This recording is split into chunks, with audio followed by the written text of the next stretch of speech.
தமிழ்நாட்டில் மக்கள் ஏற்றுக்கொண்டு சிறப்பாக செயல்பட்டு வருவது கடந்த 50-60 ஆண்டுகளாக இருமொழிக் கொள்கை. அதே நேரத்தில் மாநில அரசு இன்றைக்கு தமிழ்நாட்டில் மாநில அரசின் செயல்பாடு இல்லாத நிலைமை, மாநில அரசு சட்டம் ஒழுங்கை காப்பாற்ற முடியாத நிலை, எங்கு பார்த்தாலும் போதை பொருள்கள் நடமாட்டம், கொலை கொள்ளை, இதையெல்லாம் திசை திருப்பவும் தேர்தல் வாக்குறுதிகளை நிறைவேற்ற முடியாமல் தத்தளிக்கின்ற மாநில அரசு அதையெல்லாம் திசை திருப்புவதற்காக மத்திய அரசின் மொழிக் கொள்கையில் 3வதாக ஒரு மொழியை இந்த கால சூழ்நிலைக்கு ஏற்ப பள்ளிகளில் மாணவர்களுக்கு கற்பிக்க வேண்டும் என்ற கொள்கையை வேண்டுமென்றே மாற்றி ஹிந்தியை திணிக்கிறார்கள் என்று தவறுதலாக மக்கள் மத்தியிலே பிரச்சாரம் செய்கிறார்கள்.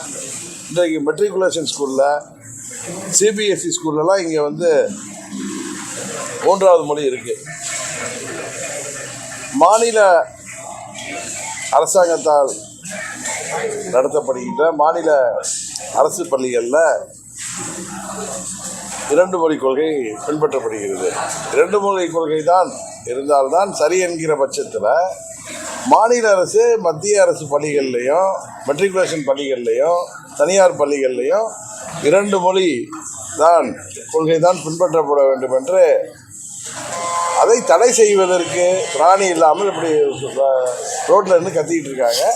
அதனால் தமிழகத்தின் மாணவர்கள் எதிர்காலத்தை மனதில் கொண்டு இந்த அரசு சிறப்பாக செயல்பட வேண்டும் என்பதுதான் என்னுடைய விருப்பம். தொகுதி சீரமைப்பு தொகுதி இல்லை, அது இவங்களா இது வரைக்கும் தொகுதி சீரமைப்பில் எந்தவித முடிவும் பிரதமரோ மத்திய அரசோ அறிவிக்காத பட்சத்தில் இவங்களா கற்பனைக்கு பல விஷயங்களை எடுத்துக்கொண்டு இன்றைக்கு தமிழ்நாட்டில் நடைபெறுகின்ற அந்த மக்கள் விரோத சட்ட ஒழுங்கு கெட்டு போயிருக்கிற ஆட்சியை மூடி மறைப்பதற்காக திசை திருப்புகின்ற விதமாக ஏதோ செய்திகளை பரப்புவதோ அன்றைக்கு அனைத்து கட்சி கூட்டங்கள் நடத்தியதோ உங்களுக்கு தெரியும்.